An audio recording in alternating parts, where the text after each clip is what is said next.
crois qu'il a un mot pour nous ce matin, comme nous le faisons habituellement, de sorte à pouvoir encore nous montrer la nécessité de la formation. Pourquoi est-ce que tu vas t'inscrire cette année pour suivre la formation publique? Amen, amen. Dieu te bénisse, président. Demeurez davantage bénis. Amen. Est-ce qu'on peut s'élever tous ensemble pour prier pour la parole de Dieu? J'aimerais que tu pries avec moi. Seigneur Jésus. Seigneur Jésus. Ce matin, J'ai soif. soif. Et je vais être abreuvé Et je vais arriver de ta parole. ta parole. Au nom de Jésus-Christ. Au nom de Jésus. Viens, Viens, enseigne ta parole enseigne ta parole. et révèle-nous les mystères cachés. Et révèle le mystère caché. Au nom de Christ Jésus notre Seigneur. Au nom de Jésus. Quelqu'un peut dire Amen. Amen. On peut s'asseoir.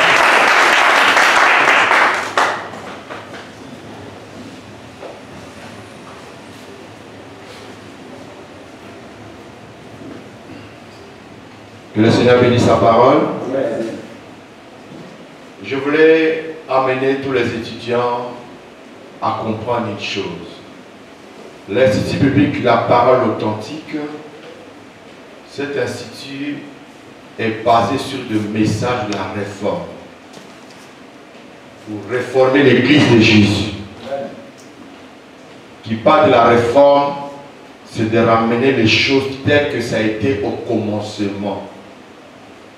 Pour rebâtir l'autel d'Israël. Quand Israël est parti en captivité en Babylone, 70 ans plus tard, ils sont revenus. La première des choses qu'ils devaient rebâtir d'abord, c'était l'autel.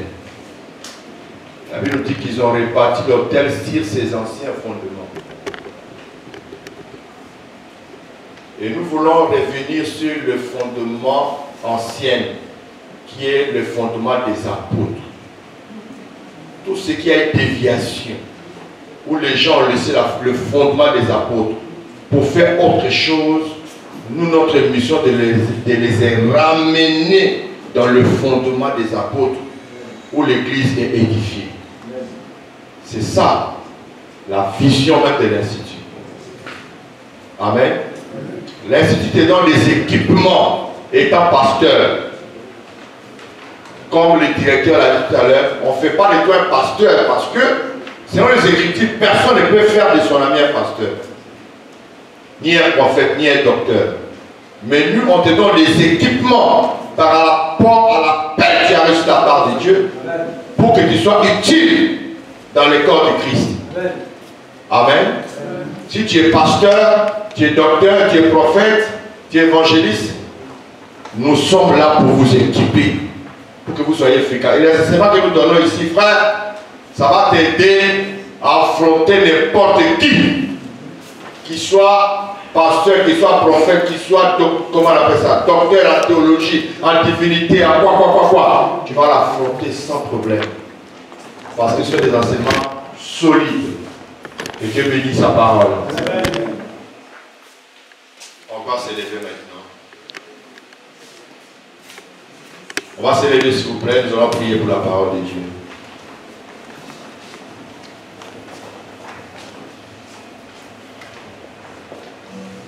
J'aimerais que tu pries le Seigneur encore une fois pour toi-même. Que le Seigneur te parle. Prie le Seigneur.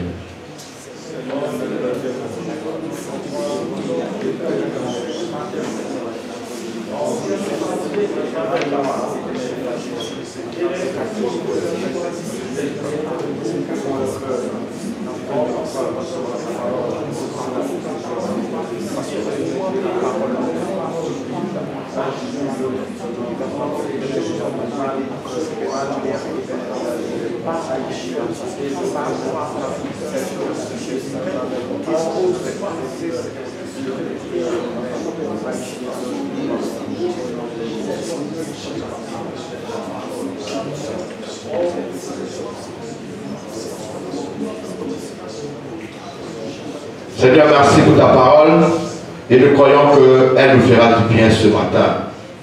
Nous bénissons ta présence. Nous bénissons, Seigneur, ton esprit de sagesse et de l'intelligence. Au nom de Christ Jésus. nous avons ainsi prié. Quelqu'un peut dire Amen. Amen. On peut s'asseoir.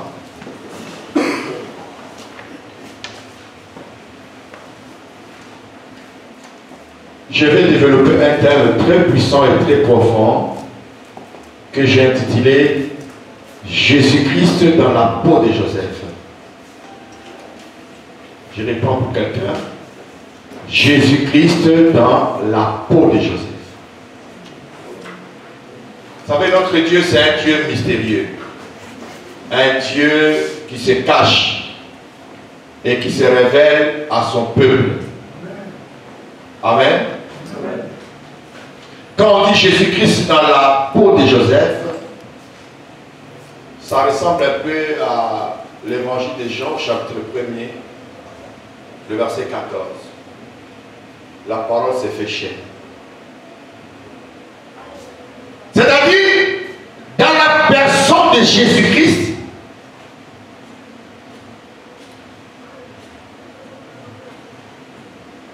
nous voyons le Fils. Mais celui qui se cache dans le Fils, c'est Dieu lui-même. C'est-à-dire Dieu dans la peau du Fils. Pour découvrir ce Dieu qui se cache dans la peau du Christ, ou même du Fils, il faut dépiécer le Christ. Il va voir ce Dieu-là qui est caché. Et dans l'ancienne alliance, le Seigneur Jésus lui-même, il s'est caché dans la peau de Joseph. Mais il faut être élu pour comprendre ça. C'est ce que nous allons décortiquer tout à l'heure. Nous lisons Jean chapitre 1er. Avant la lecture, s'il vous plaît, pour qu'on aille un peu vite. Le verset 11 à 12. Jean 1er, verset 11 à 12. Jean chapitre 1, à partir du verset 11. Elle est venue chez les siens, et les siens ne l'ont point reçue. Mais à tous ceux qui l'ont reçue, à ceux qui croient en son nom, elle a donné le pouvoir de devenir enfants de Dieu, lesquels sont nés. Non, oui, fini. Lesquels sont nés, non du sang, ni de la volonté de la chair, ni de la volonté de l'homme, mais de Dieu. Amen. Amen. Jean chapitre 1er, le verset 11 à 12, ce verset-là est scindé en deux. Le verset 11 est destiné à un peuple. Et aussi le verset 12 est destiné à un peuple. Le verset 11 dit, il est venu chez le sien, mais le sien ne l'ont point reçu. Là, le Seigneur parle au peuple d'Israël, qui sont le sien, qui sont ses frères juifs. Il est venu d'abord chez eux, comme étant leur Messie. Mais eux, ils n'ont point reçu.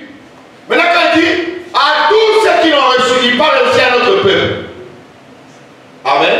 Amen. À ceux qui croient à son nom, il leur a donné le pouvoir de devenir enfants de Dieu. Cela veut dire que ce peuple-là, au départ, ils n'étaient pas des enfants de Dieu. Ce peuple-là, qui l'ont reçu, c'est un peuple hors d'Israël. C'est-à-dire, c'est nous les nations.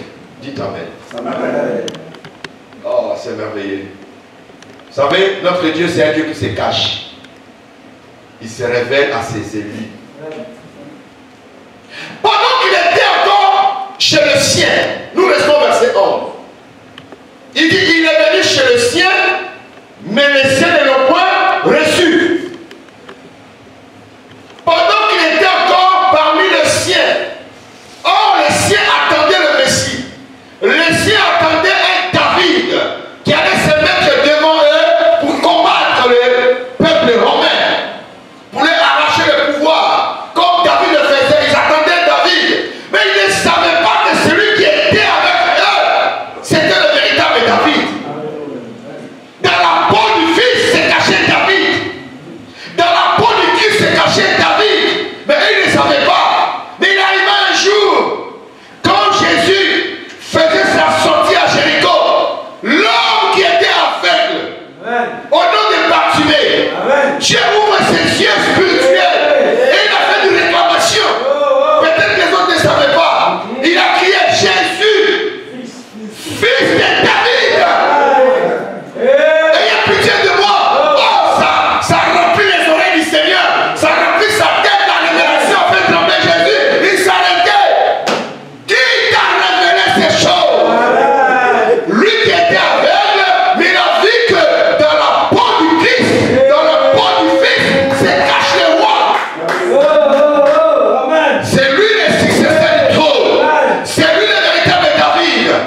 Que veux-tu que je fasse pour toi? C'est à cause de la révélation. Amen. Quelqu'un comprend? Amen. Pendant qu'il était assis avec ses disciples, il causait, puis Jésus lui pose la question. Qu'est-ce que les gens pensent que je suis? Qu'est-ce qu'ils disent de moi? Oh Seigneur. D'autres disent que tu es un prophète. D'autres disent que tu es Élie qui allait venir. Ça, c'est les autres. Vous-même. Qui dites-vous que je suis? Vous, mon Dieu! Ils ont regardé, ils se regardent. D'autres pensaient que c'est le fils de Marie. D'autres pensaient que c'est le fils de Joseph. Mais quand Pierre a regardé, Amen. il a dépiécé le fils. Il a trouvé le Christ en lui. Amen. Il dit, tu es le Christ. Oh, le Christ a dit le Messie. Oh, il était là quand le Messie dit, tu es le Christ. Le Messie que nous attendons. Amen. Hey. Le Fils de Dieu vivant, tu es le Christ. Jésus a dit, waouh, ce n'est pas la chair et le sang qui t'ont révélé cela. Amen. Pendant ces temps d'Israël, d'autres voyaient que c'est le fils de Marie, ils disaient, on s'en fout de lui. Mais quant aux élus du royaume, le Seigneur permettait d'ouvrir les yeux. On se comprend un peu? Il ne s'est pas arrêté là. Les jours qu'il a croisé la femme samaritaine, en disant à la femme samaritaine, va appeler ton mari. Car tu en as eu 5. Et celui qui est chez toi à la maison à l'heure que nous parlons n'est pas aussi ton mari. Si tu veux boire de l'eau que je te donnerai, tu veux boire cette eau-là pour avoir la vie éternelle, va appeler ton mari. La femme dit, je n'ai pas de mari. Ouais, parce que tu en as eu 5. Il dit, ne serait-il pas le prophète? Mais quand la femme arrive pour aller annoncer, elle dit, venez voir, j'ai vu le Messie de Dieu. C'est qui serait là-dedans là? Moi je l'ai vu. C'est lui le Messie de Dieu. Et c'est ainsi que quand Pierre parlait de Messie, que tu es le Christ, je lui ai fait une confidence, il dit, Pierre, tu es Pierre. Il y a la première pierre avec le grand P, deuxième pierre avec le petit P. Pierre, c'est toi Pierre. Tu es Pierre, le petit P. Tu as vu les rocs. Si c'est roc là, je partirai mon église. Dites Amen. Amen. Ce n'est pas roc de cailloux, mais c'est roc de la révélation qui vient de sortir. Écoute-moi très bien ici. Parce que l'église actuelle de Jésus-Christ a besoin de la révélation de la parole de Dieu. Amen. Le réma. Amen. Pour dévoiler le Christ Jésus, comme Paul a dit. Nos anciens, ils ont bu sur un rocher. Et les rochers qu'ils ont bu, les rochers là, c'est le Christ Jésus qui les suivait. Amen. Amen. Ils ont soif pour dire non, Seigneur, on a soif, on fait comme Moïse, on a soif. Dieu dit, tape les rochers, paf, l'eau sort, allez, buvez. Paul dit, les rochers là, c'était Jésus lui-même qui suivait Israël. Amen. L'église a besoin de la révélation de la parole de Dieu. Par la révélation, nous savons où le diable se cache. Vous savez pourquoi Abel a été tué? C'est à cause de la révélation de l'offrande. Il n'a pas fait seulement l'offrande, il a fait une offrande avec révélation. Par rapport à Caïn, Abel a offert à Dieu le premier né de ses troupeaux. Il a offert à Dieu la graisse de ses troupeaux. Or, premier-né identifie le Christ lui-même. L'animal, il y a le sang qui est l'œuvre de la rédemption. La graisse a été destinée au sacrificateur. Et Dieu a créé cette offrande. Satan n'a pas aimé la révélation. Il faut tuer la femme. C'est-à-dire l'église qui manque de la révélation, cette église est combattue. Tous ceux qui prêchent le message révélé sont combattus. Parce que le diable ne va se cacher, on le dévoile. Quand il se déguise en agneau, on le sait que c'est un loup qui est dedans. On le dévoile. Amen. Quelqu'un comprend? Amen. Amen, amen, frère. Amen. Matthieu 16, 15 à 17. Nous lisons la réponse de Jésus avec Pierre. Nous allons décortiquer quelque chose dedans.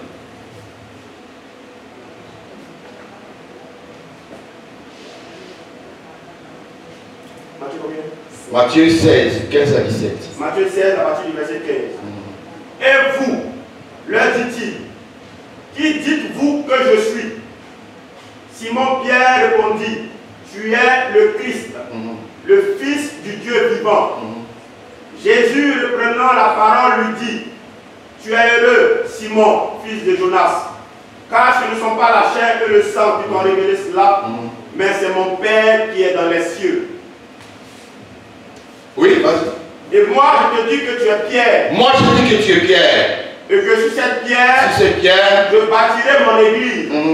Et que les portes du séjour des morts ne prévaudront point contre elle. Les portes du séjour des morts ne prévaudront point contre cette église. Je sais que tu es Pierre. Toi, tu es Pierre. Et sur cette pierre, je bâtirai mon église. Les raisons, les portes de séjour des morts ne prévaudront point contre elle. Ça veut dire quand tu lis le passage, tu as l'impression qu'on parle des portes de l'enfer. L'église là n'ira pas en enfer. C'est plus profond que ça. C'est plus profond que ça. Quand Christ parle, les portes de séjour des morts ne prévaudront point contre l'église. Christ va plus loin. Christ va toucher jusqu'à le 4e saut. Puis avec moi le 4e saut. Le 4e cheval qui apparaît. C'est un cheval mystérieux, c'est le dernier cheval. Puis avec moi, waouh! Nous sommes à l'heure du 4e cheval. J'ai entendu nos frères avancer qui disent que le monsieur qui était sur le cheval, le blanc jusqu'au 4e, c'était Christ Jésus lui-même. Ah non, ah non, ah non, ah non, ah non. Celui qui est sur le cheval de 4 sauts, c'est l'antéchrist lui-même. C'est ainsi que l'apôtre chapitre 4 nous révèle son nom. Suivez-moi très bien, on va aller à l'apôtre chapitre 4, rapidement. Lis rapidement pour nous. Rien que le verset.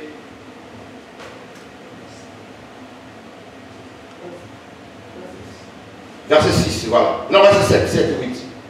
7, 8. Après 4.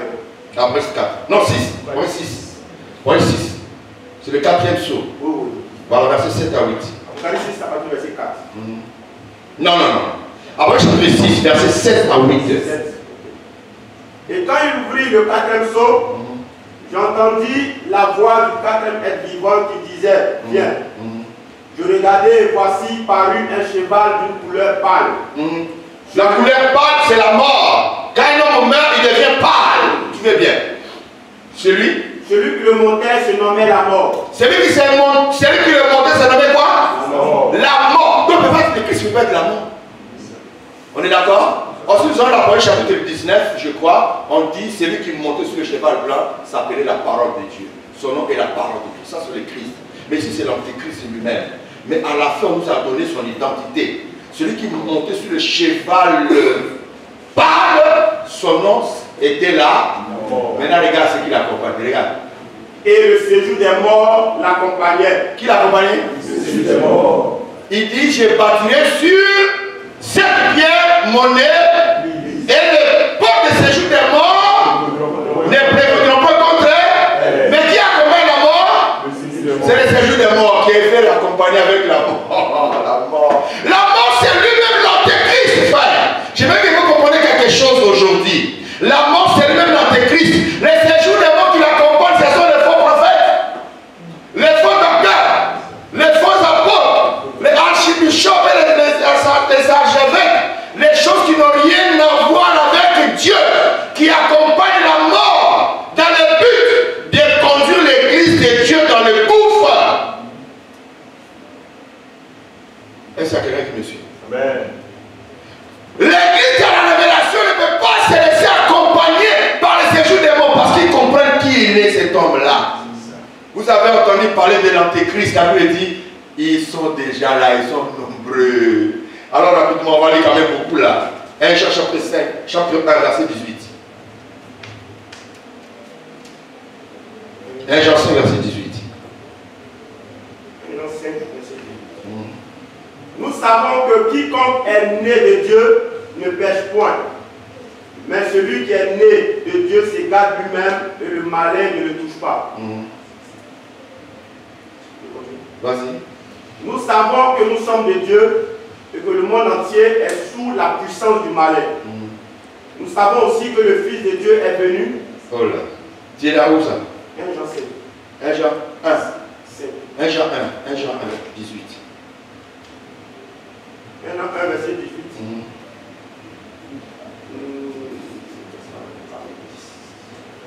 Ah, c'est ça.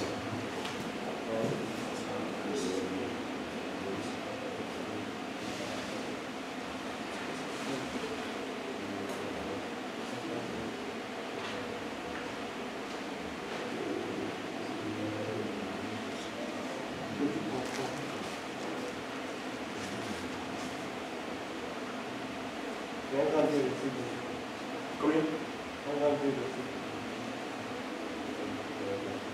Petit enfant. Oui. La dernière heure. Oui, vas-y. 1 Jean 2, 18. C'est ça. Petit enfant, c'est la dernière heure. Et comme vous avez appris qu'un antéchrist vient, il y a maintenant plusieurs antéchrists. Il y en a combien? Plusieurs. On attendait combien? Un. Maintenant on dit quoi? Plusieurs. Il y en a plusieurs, vas-y. Par là, nous connaissons que c'est la dernière heure. Amen. Amen. Il y en a plusieurs maintenant. Or, au départ, nous attendons. Le 1 là, c'est lui qui s'appelle la mort, c'est lui l'antéchrist. Mais il est accompagné par plusieurs antéchrists qui sont des faux prophètes aujourd'hui. Combien de fois l'église de Dieu est infiltrée? Il y a des faux prophètes, des faux évangélistes qui ont fait allégeance à Satan. Ils ont des fétiches pour entrer de foule et de foule. Moi, quand je vous dis de ne pas aller chez un tel monsieur, faites n'allez pas. Ça m'étonne de voir à l'épiphanie, il y a des têtus. Il y a des personnes qui attirent des filles, ils sont toujours là-bas, ils prient bien. Vous êtes malade. Quand votre père dit n'y allez pas, écoutez-le. Quand vous révélez là, Dieu va vous conduire dans la perdition. Parce que Dieu lui-même a la capacité d'avoir une esprit de garement sur vous. Moi, quand ça commence comme ça, je coupe avec toi. Là, je sais que tu n'as rien compris. Les gens qui vont comprendre, moi je suis déjà devant. Il faut me mettre en état. Frère, il y a aujourd'hui des fétiches qui attirent les fous.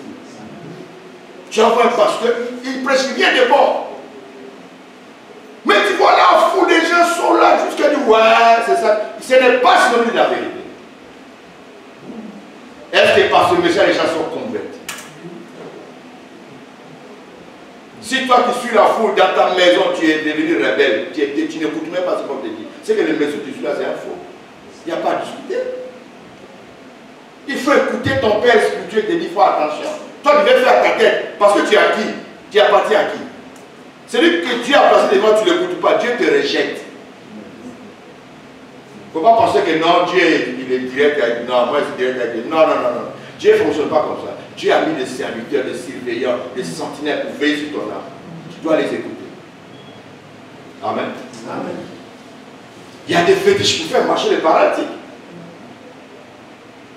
Pour faire tomber les gens. Il y en a plein aujourd'hui. Vous suivez des miracles, les doigts et puis les gens sont guéris. Tu es malade. Allez là, toi tu suis encore miracle. Quand ils viennent, on dit quoi? Les gens vont abandonner la sainte doctrine pour suivre quoi? Des choses ayant la démangeaison d'entendre les choses agréables à l'oreille. C'est ça les questions.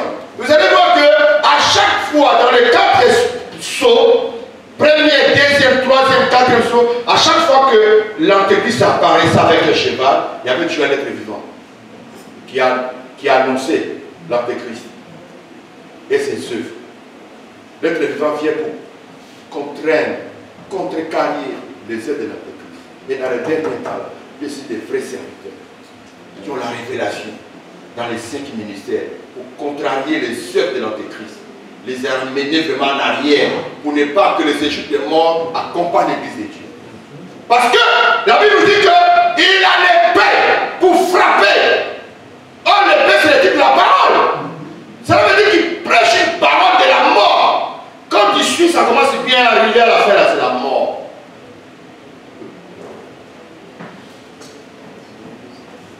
Et donner la famine aux gens. La famine, ça veut dire l'absence de la parole. Il n'y en a pas. Si tu es trop attaché au miracle, détache-toi, déconnecte-toi.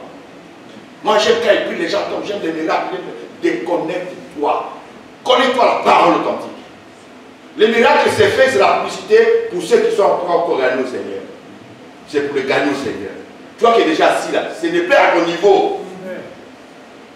Ça m'étonne. Ici à Fana, nous avons ce problème. Il y a des personnes qui sont là toujours miracle. Quand ils prient miracle, on va aller là-bas parce que miracle, tu es malade. Tu es encore un bébé spirituel. Celui qui a grandi n'a plus besoin de ça. Le miracle, c'est pour gagner ceux qui sont encore dans le monde. Toi qui es déjà dans le Seigneur, on avait dit, ceux qui acceptaient sa parole crue, elle personnellement dans la prière, dans les enseignements des apôtres. C'est ça l'importance. Faut laisser, tu ne veux pas laisser. Faut laisser, tu ne veux pas, tu fais parler à ton père spirituel. Pas tu veux prouver que toi si tu es là. Le meilleur de prouver aussi que Dieu va te rejeter. Arrivé à un moment là, tu as pu te retrouver. Tu vas te retrouver dans l'église où on ne porte pas chaussures. Ou on laisse la barbe pour l'intercéder. Dieu va t'envoyer là-bas. C'est vraiment ça fini.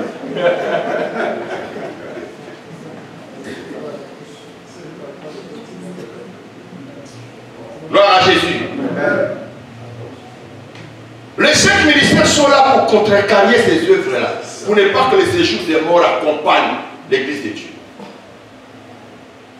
C'est ainsi que vous voyez à l'inauguration de l'affaire, on dit la bête, les faux prophètes, fut jeté premier dans le temps de feu.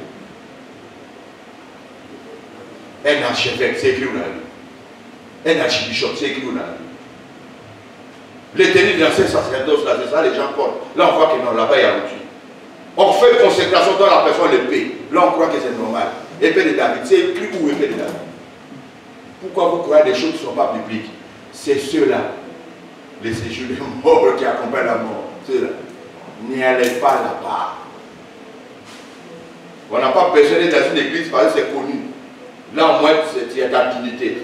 Ça, c'est sur la terre. Moi aussi, on ne te reconnaît pas. Là, tu es dans le faux. Gloire à Jésus. Amen. Je disais sur le thème Christ dans la peau de Joseph. On revient sur 1 Jean, Jean chapitre 1 verset 11.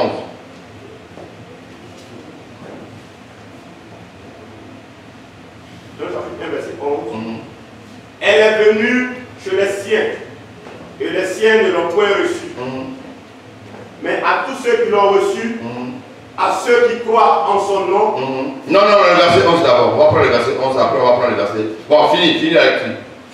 Mais donc je prends rapidement. Oui. Elle est venue chez les siens, et les siens ne l'ont point reçue. Mais à tous ceux qui l'ont reçue, à ceux qui croient en son nom, elle a donné le pouvoir de devenir enfants de Dieu, lesquels sont nés non du sang, ni de la volonté de la chair, ni de la volonté de l'homme, mais de Dieu. Amen. Amen. Il est venu chez les siens, mais les siens ne l'ont pas reçu. Je disais que Christ dans la peau de Joseph, malgré que dans l'Ancien Testament, la Bible nous dit que l'Ancien Testament est l'ombre de bien à venir. L'Ancien Testament nous annonce les choses qui doivent arriver. Pourquoi Joseph devait être haï par ses frères? À cause de celui qui était caché en lui. Parce que celui qui était caché en lui, c'est le Christ Jésus lui-même. Christ n'a pas été aimé par ses frères. Et ça devait être de même que Joseph. Parce qu'il a dit, si le monde vous hait, ils m'ont haï le premier. Le monde vous hait à cause de la parole que je vous ai donnée. Gloire à Dieu. Nous voyons ici que Joseph, en grandissant, Dieu se révèle à lui, qui va le lever au-dessus de ses frères. Et ses frères vont se prosterner devant lui. Mais quand? Joseph ne savait pas. Comment ça s'est passé? Joseph ne savait pas. Mais il arriva un jour où le père envoya Joseph pour aller voir ses frères dans les champs, s'ils se comportaient bien, s'ils avaient de quoi manger, et de les rapporter sur la nourriture. Et Joseph est parti. Jamais faisant, ses frères l'ont vu de loin. Prépare-moi Genèse rapidement, on va commenter. Genèse 37, verset 18 à 20. On va commenter que la partie là. Et ses frères l'ont vu de loin. ils ont commencé à tirer des choses dans leur cœur. On lit. Genèse 37, à partir du verset 18. Voilà. Tu lis le 2 verset 18-19. Il le vit de loin. 10 au verset 20. Il le vit de loin, et avant qu'il fût près d'eux, il complotait de le faire mourir. Il s'est dit l'un à l'autre, voici le faiseur de songes qui arrive. Venez maintenant, tuons-le, et jetons-le dans une des citernes. Nous dirons qu'une bête féroce l'a dévoré. C'est-à-dire ces complots-là, que ces frères en train de comploter contre leur propre frère qui est Joseph, n'est que l'accomplissement de Jean chapitre 1 verset 11. Parce que Joseph était leur grâce, leur bénédiction, leur ciel d'élévation. Mais ses frères n'ont pas reconnu cela en lui. Ils ont refusé que Joseph règne sur eux. Ils vont le rejeter. Ils ont commencé à comploter maintenant de tuer Joseph. C'est ainsi que la Bible dit, il est venu chez les siens, mais les siens ne l'ont point reçu. Il était une grâce pour eux. Verset 27 à 29. On va sauter. Le même chapitre. Oui. 37, verset 29. Genèse 37, 27 à 29. 27. Venez, vendons-le aux Ismaélites et ne mettons pas la main sur lui, car il est notre frère, notre chair. Et ses frères l'écoutaient. Au passage des marchands madianites, ils tiraient et firent remonter Joseph hors de la citerne. Et ils le vendirent pour 20 cycles d'argent aux Ismaélites. Amen. Amen. Voilà encore l'accomplissement de rejet. Lui qui était les frères, ils n'ont pas reçu comme un frère, ils n'ont pas reçu comme leur supérieur, ils l'ont vendu pour ne pas qu'il règne sur eux. Parce que Christ était dans la peau de Joseph. Et ses frères n'ont pas voulu que Christ règne sur eux. C'est la même chose. Mais regarde maintenant ce qu'ils vont faire. Ils vont prendre les frères pour les vendre aux Ismaélites. Dis avec moi, waouh. Wow. Qui dit Ismaël, il dit quoi? Les Ismaélites sont les descendants de Ismaël. Oh là. Les Ismaélites sont les descendants de Ismaël. Vous comprenez? Ce qui se passe ici, c'est tout un mystère. Parce que Ismaël, c'est l'un des fils d'Abraham.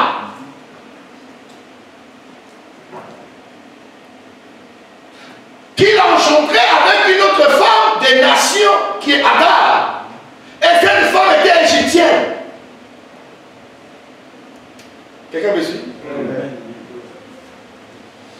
Et quand Isaac, le fils de la promesse, est venu, Sarah ne pourra pas supporter cela. Elle a demandé que Abraham puisse partir Agar et son fils. Parce qu'ils ne vont pas hériter au même moment que son fils Isaac. Chasser le fils de l'esclave, de la servante, qu'elle retourne chez eux et que Isaac reste là. Mais regarde ici, Joseph a été vendu aux Ismaélites. Vous savez pourquoi? Il fallait aller retrouver Ismaël. C'est vraiment très bien ici. Waouh! Aïe! Parce qu'Ismaël était loin de la promesse. Il n'était pas classé parmi les fils de la promesse. Mais ici maintenant, les frères de Joseph, ils vont vendre leur frère aux Ismaélites. Et eux, ils ont connu Joseph où? En Égypte. C'est là-bas vient Agar. On se comprend un peu? Est-ce qu'on se comprend un peu? Ça veut dire que par Joseph, Christ étant en lui, il veut maintenant amener Ismaël à bénéficier maintenant de la promesse de son père, Abraham. Tu étais loin de la promesse. Maintenant que là-bas on va rejeter, maintenant je viens vers toi, Ismaël. Quelqu'un comprend? Quelqu'un comprend? Parce que tu as aussi en toi les sang d'Abraham.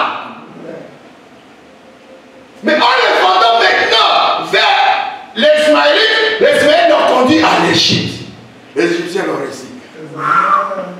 Oh, Joseph. Malgré les persécutions qu'il a connues là-bas, mais les Égyptiens ont fini par reconnaître sa suprématie. Les Égyptiens ont fini par connaître sa grandeur. C'est ainsi que les versets nous accomplissent à tous ceux qui l'ont reçu. À ceux qui croient son nom, il les a donné le pouvoir de devenir aussi enfants d'Abraham. Et qu'ils bénéficient aussi de la promesse d'Abraham. Quelqu'un comprend? Regarde bien, les Égyptiens sont loin d'être des Israélites. Ça veut dire qu'il y a une grâce qui se déplace. Ça quitte le peuple d'Israël pour aller vers les nations.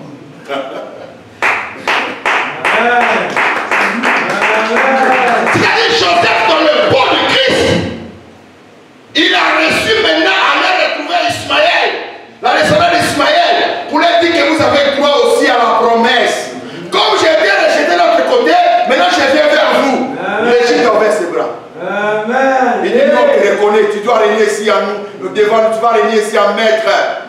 Tu seras notre gouverneur. Nous, on accepte que tu nous gouvernes. On est prêt pour ça. Quelqu'un peut dire Amen? Quelqu'un peut dire Amen? L'Égypte représente les nations. Nous l'avons reçu, frère, comme notre Seigneur et Sauveur personnel. Et ils l'ont rejeté comme Messie, mais nous l'avons reçu dans notre vie comme notre Seigneur et Sauveur personnel. Et nous avons valorisé le Christ dans le monde. Écoute bien Galates. Alors rapidement. Galates 3.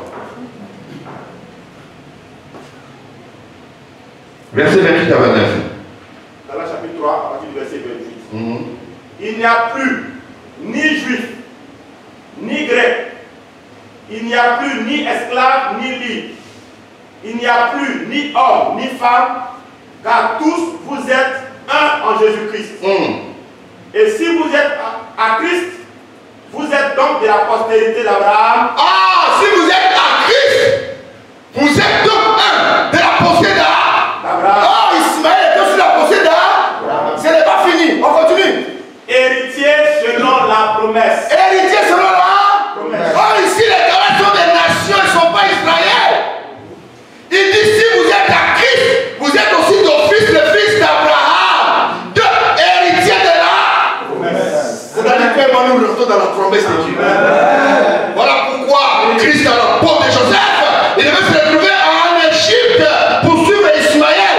Il a demandé aux Ismaélites pour qu'Ismaël aussi soit récompensé.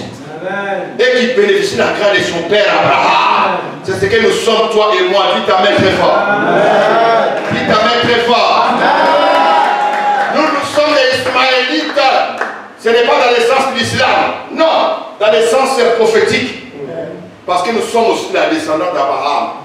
Les choses qui se faisaient dans l'Ancien Testament, c'est des choses qui ont une réalité dans le Nouveau Testament. C'était l'ombre de bien à venir. Voilà pourquoi Abraham devait épouser deux femmes. Ce n'était pas pour rien.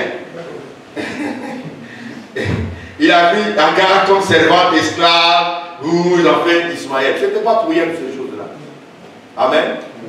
Ismaël a été chassé à l'Égypte. Mais pour qu'il bénéficie de la promesse, il a fallu que Christ rentre dans la peau de Joseph pour aller à l'Égypte. Quelqu'un comprend? Amen ou amen pas?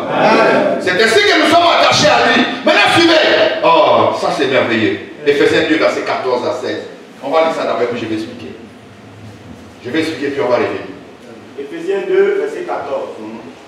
Car il est notre Père, lui des deux n'en a fait qu'un. Lui des deux en a fait un. C'est ça la croix. C'est-à-dire Joseph arrivé à l'Égypte, il devait jouer le rôle du Christ à la croix. Non, vous n'avez pas encore compris. Mais j'arrive. C'est-à-dire Jésus, pendant Joseph, Christ dans la peau de Joseph, en Égypte, il devait jouer l'œuvre de la croix. C'est-à-dire, il devait unir deux peuples sur lui. Vous comprenez? Vous comprenez? Dès son vivant, il avait la mission de prendre le peuple égyptien, de prendre le peuple israélien, le mettre ensemble dans la même nation, dans la même peau et manger de la même nation. C'est ce que Joseph a fait. Quand il a pris le pouvoir, il dit je me pars de l'autre côté, fais-moi venir mon père, fais-moi venir mes frères, qu'ils viennent me rejoindre ici. Je vais les mettre ensemble avec l'Égypte. C'est à la croix. les deux bois. Vous comprenez? Vous comprenez? Il y a un point qui vient en haut et l'autre passe ici. C'est les deux peuples. Il dit des deux en affaire. Pour que tous bénéficient à la grâce que Dieu a fait pleuvoir en Égypte. Ça dit, en un mot, Joseph, il joue le rôle de Christ à la croix, qui devait unir les deux peuples. C'est ça qui est important que nous devons comprendre. Quelqu'un comprend? Amen. Maintenant, suivez très bien. Le fait que Joseph soit en Égypte, frère, la Bible nous dit, l'agneau pascal devait être immolé entre les deux soirs. Il devait d'abord être conservé pendant 14 jours. On prend l'agneau sans tache, mâle, sans tache, sans défaut. Amen. Amen. Amen. Amen. Voilà. On prend l'agneau mâle sans tache et on le prend, on va le garder pendant 14 jours. Et le 14e jour, l'agneau devait être immolé entre les deux soirs. Entre les deux soirs. Ce sont des langages à terme prophétiques. Parce qu'avant que Dieu élève Joseph, Pharaon a fait un songe. Et dans ce songe, Pharaon a dit qu'il y avait des vaches grasses, bien en forme,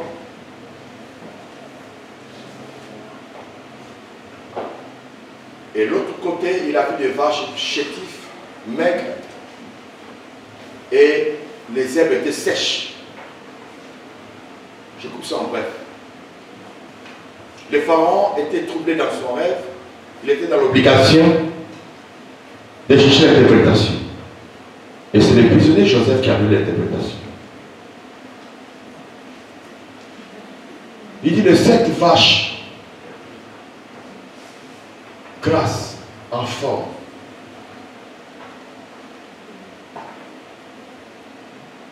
qui était devant des épices bien en forme, symbolise les 7 ans d'abondance en Égypte.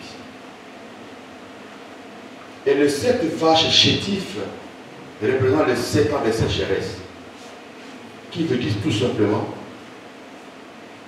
il y aura les 7 ans d'abondance dans ce pays, où la nourriture sera versée. Mais après les 7 ans là, il y aura un temps de sécheresse qui va durer 7 ans. Un temps de sécheresse qui va frapper le monde entier. Alors si nous ne voulons pas connaître cette sécheresse, il faut que nous emmagasinons la nourriture. Et pendant le temps de la sécheresse de 7 ans, nous, l'Égypte, on ne va pas connaître la sécheresse. Les gens viendront payer chez nous la nourriture. Pharaon a compris, il a dit, mais non, la femme est très intelligente. Donc choisissez quelqu'un d'intelligent qui va gérer les entrepôts et gérer cette période de l'abondance et le 7 ans de la sécheresse. 7 plus 7, ça fait combien? 14. Ça fait 14. L'agneau devait être gardé pendant combien de jours? 14. 14 jours. Un jour prophétique, ça fait combien d'années? 14 jours prophétiques, ça fait combien d'années? 14 jours prophétiques, ça fait combien? Ça fait 14 ans. Vous comprenez? Amen. Regarde maintenant, il y a eu 7 ans d'abondance. Après l'abondance, il vient maintenant le 7 ans de sécheresse. Maintenant, le 7 ans de sécheresse, les gens les quittaient de partout pour venir payer la nourriture en Égypte. Or, après le 14e jour, l'agneau devait être immolé, c'est-à-dire crucifié à la croix. Or, le 14e jour que l'agneau devait être crucifié à la croix, c'est ce qu'on a nommé la Pâque. Maintenant, quand nous remontons le jour où Christ meurt à la croix, c'était le jour de l'accomplissement du rejet d'Israël. On ne veut plus de cet homme. C'était le jour où Christ a tourné les yeux vers les nations. C'est-à-dire de la croix, c'est le temps des nations qui commence là. Vous comprenez? C'est-à-dire que quand tu prends Christ avant sa mort, il avait interdit aux enfants d'Israël de ne pas aller prêcher les nations. Matthieu chapitre 10. Pas du verset premier, là, descendez. Il dit, allez vers le début, bâtir la maison d'Israël. Parce que c'était le temps de leur abondance. Le Messie était là, il avait l'abondance de la parole. C'était à eux de vivre le miracle, de vivre le Christ. Mais quand ils l'ont rejeté, le 7e autre année, Christ meurt. Il tourne maintenant le regard vers les nations. Il envoie la sécheresse maintenant en Israël. Vous comprenez? Ça dit, Jacob et ses enfants, c'était la sécheresse qui les ont frappés. On dit qu'il y a la nourriture en Égypte. Il y a aussi en Égypte pour payer la nourriture. C'est moyen de vous dire, frères et sœurs, que l'état des nations a sonné. Depuis qu'au total, l'état des nations a, Israël meurt de la sécheresse de la parole.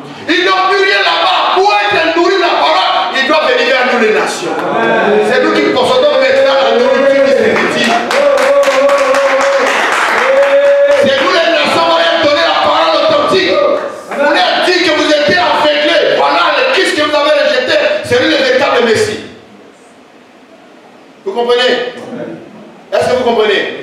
C'est ainsi que quand l'Éthiopien, l'église éthiopienne est allé prier à Jérusalem, à son retour, Dieu qui a fait 3 mois ce monsieur-là. Prêche la parole, baptise-le, dis-lui, il faut plus revenir encore ici. La parole qui a descendu vers eux. Il a reçu les bâtons de Jésus, il n'est plus revenu là. Vous comprenez? Pendant qu'il contacte la femme samaritaine, elle peut rejeter une femme comme l'air vient. Elle est déjà venue. Où les vrais adorateurs adorent le Père en esprit en vérité. Ça serait ni à Jérusalem, ni à Samarie. Il faut adorer le Père. Là où tu es, tu peux adorer le Père. Pour dire qu'à l'heure que nous parlons, Israël traverse une crise de la parole de Dieu. Ils sont dans la sécheresse spirituelle. Ceux qui vont là-bas, les nations qui vont là-bas, ils ne veulent vendre des talis. Ils les vendent des kippas, ils les vendent des chapelets, ils les vendent des choudins. Donc ils se font partir dans le, ils leur vendent la cabane juive. C'est parce qu'ils n'ont rien compris. Ils n'ont plus rien à vous donner, frère. La parole est venue chez nous, les nations. Est-ce que vous comprenez un peu? Oh, je vais m'habiller comme comment on appelle ça? Comment on appelle ça? Les rabbins. Là, tout le monde saura que je ne suis pas n'importe qui. Il y a, tu descends encore dans les enfers. Tu n'es plus dans ce temps-là. Hein? Oh, frère. Maintenant, sur le net, tu vois les pasteurs sont les rabbins. Les rabbins sont habillés qui passent sur la tête avec les talits et qui sont là. Tu es arrêté, mon frère. Ils vont prier Dieu sur le mur de lamentation. Jésus a dit, venez à moi. Pour tout ce qui est chargé, fatigué, c'est moi je donnais du repos. Tu fais quoi la lamentation? Ils n'ont rien compris, frère. Voilà pourquoi, si Dieu te fait grâce, tu vas en Israël, n'allez pas là-bas pour prendre quoi que ce soit. Visite ce que tu peux visiter, tu reviens. Nous attendons le vrai pèlerinage où nous allons visiter vraiment le véritable Jérusalem. C'est pendant les milléniums, frère. Ce qui se font là-bas, c'est zéro. Vous comprenez un peu? Amen. Oh, celui qui prépare pour Israël, c'est là-bas béni. Il faut rester là. Voilà pourquoi Dieu a placé Jésus comme notre intercesseur. Il intercède pour nous. Et l'Esprit est là pour nous soutenir à nos faiblesses. Ce n'est pas Israël. Non, non, c'est pas ça. Ceux-là, Dieu les a aveuglés, il les a endurcis. Ça colle de toi et moi. Maintenant, l'évangile est venu vers nous, les nations. Quelqu'un peut dire Amen? Amen. Dis Amen très fort. Amen. Dis avec moi, l'évangile est venu les nations. L'évangile est venu les nations. Oh, c'est pas fini. Maintenant, le problème, c'est quoi? Regarde bien. Quand Christ, à sa naissance, les parents ont su que Hérode voulait tuer l'enfant. Ils ont pris l'enfant pour fuir. Quand Joseph, Dieu a su que ses frères voulaient le tuer, il l'a vendu où? En Égypte. Mais pourquoi tu es en Égypte? L'Égypte, c'est à quel côté? Hein? C'est en Afrique, non? Jésus a fui en Afrique. C'est pas l'Afrique. On est d'accord? Joseph a fui en Afrique. On est d'accord? C'est de l'Afrique qui sont partis à la terre promise. Vous comprenez? L'Afrique là, c'est la terminaison. Très terministe de tout, frère. Parce que la parole a commencé en Asie. Ça a commencé en Asie jusqu'à Europe, Amérique, Océanie. Maintenant, c'est arrivé ici en Afrique. C'est nous, nous allons préparer l'épouse pour le Christ. Vous comprenez? Nous allons préparer le Christ. L'épouse du Christ, c'est nous, le peuple africain. Parce que nous vivons la véritable foi. Tu comprends? Tu n'as pas besoin de salariés pour servir le Seigneur. Mais tu le sers par conviction. Tu le sers sans intérêt. Tu cherches, tu pries sans intérêt. Si tu vas en Europe, frère, tu vas comprendre que les frères là-bas sont foutus. C'est comme ça que tu vois que le diable est venu maintenant en Afrique pour nous faire sortir des archibishops, nous faire sortir des Salomon, le maître Salomon qui donne des choses royales, comment on appelle ça, magnétiser, des parcelles qui mettent dans les lacailles, tout le monde est convaincu. C'est parce que c'est que l'Afrique a risqué la chose de fort. C'est toi et moi, nous allons valoriser le Christ Jésus. Nous allons envoyer le Christ Jésus en Europe, en Asie, aux États-Unis. Les Américains sont corrompus dans la parole. Frère, moi, la première personne qui m'a parlé de faux miracles, c'était un pasteur qui voyageait aux États-Unis. Il dit, apôtre, les Américains, voilà, c'est des aventuriers. Comment ça dit? Ah! C'est-à-dire qu'ils ont des faux miracles qu'ils fabriquent pendant la croisade. Ils ont un groupe de personnes qui vont jouer le rôle de paralytiques. J'ai un groupe de personnes qui vont jouer le rôle d'aveugles. Il y a un groupe de personnes qui vont jouer le rôle de muets. On les prépare pour ça. Et il y a d'autres, on met des plâtres. Et pourtant, le pied n'est pas cassé. Il met plâtre et tout. Pendant qu'il a fait prêcher, il y a un monsieur qui est là-bas. Oui, oui, toi, monsieur, tu as un plâtre sur toi. Oui, ok, viens devant ici, aide-le. Le monsieur arrive. Tout le monde, cherchez-moi ici. Marteau. Ils vont scier, piou, piou, piou, ça lève. Pas venir, lève-toi, cours. C'est mon taille. Mais ça attire la foi. Qui peut croire que c'est qui fait ce mariage de fou?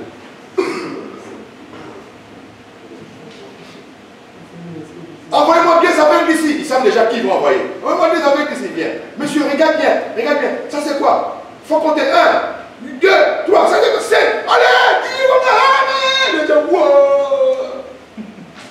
Mais nous avons l'original, frère. Voilà pourquoi il fait détruire l'Africain. Et nous voulons préparer un peuple à l'Institut. Un peuple qui va prêcher la parole de la réforme. La parole authentique. Pour ramener les choses telles qu'elles ont été prêchées dès le commencement au temps des apôtres. Amen. Amen. Amen. Amen. Que nous puissions dire à l'unique l'Éthiopien, après ton baptême, ne reviens plus à Jérusalem. Va créer l'église évangélique là-bas. On est d'accord? Amen ou amen pas? Amen. Il faut que nous nous lèvons. C'est nous qui allons préparer le Christ. Nous allons préparer l'église de Christ. Une église sans rite, sans tâche, ni rien de semblable. Pour l'heure, Christ, dans la peau de Joseph, il est avec les nations. Amen. Amen. Amen ou amen pas? Amen.